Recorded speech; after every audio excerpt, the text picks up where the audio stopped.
An Ethiopian Airlines plane carrying 149 passengers and 8 crew bound for the Kenyan capital has crashed shortly after takeoff. There were no survivors. Well, correspondent Donald Quarter joins me live now in the studio. Don, you've been following this story really since we heard about it, which was a number of hours after it actually happened, which is another point. But what do we know? What is confirmed here? Well, the latest thing that Ethiopian Airlines is reporting is that the CEO has arrived on the crash site, and he confirms personally that there are no survivors. Now, to put this into perspective, it's reported that citizens from 33 different countries died in the accident, the majority being from Kenya, Canada, and the EU. Now, this was one of Ethiopian Airlines' regularly scheduled flights, and the Ethiopian Secretary of Transportation did a press conference earlier today and told us all what the government knew at that point about what was going on. Let's take a listen.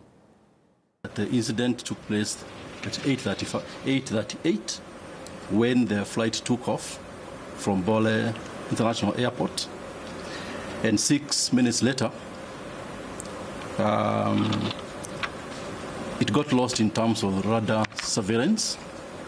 Now, although the plane crashed only 6 minutes after takeoff, it took emergency services 2 whole hours to get to the site. Now, this is especially shocking because reports were saying that it only crashed about 50 kilometers south of the takeoff zone at the airport.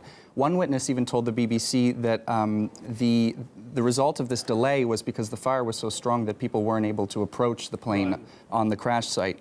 The office of the Ethiopian Prime Minister already reacted to this on Twitter. They said that they give their condolences to the families of those who lost their lives on this plane.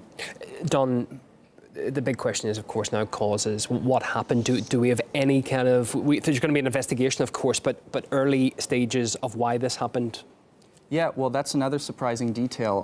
Hours later, and we still have no details available as to what caused this crash in the first place. It's unclear whether or not the pilot released a distress signal or how the airline was able to report these details to begin with when they had not even reached the site in the beginning. It's a very new plane, by the way, Don, isn't it? Like, it's one of the newest models, so that's another aspect we have to bring in here too. Yeah, absolutely. It's actually called the Boeing 737 MAX, and it's a new addition to the Ethiopian fleet, only from back in July of last year.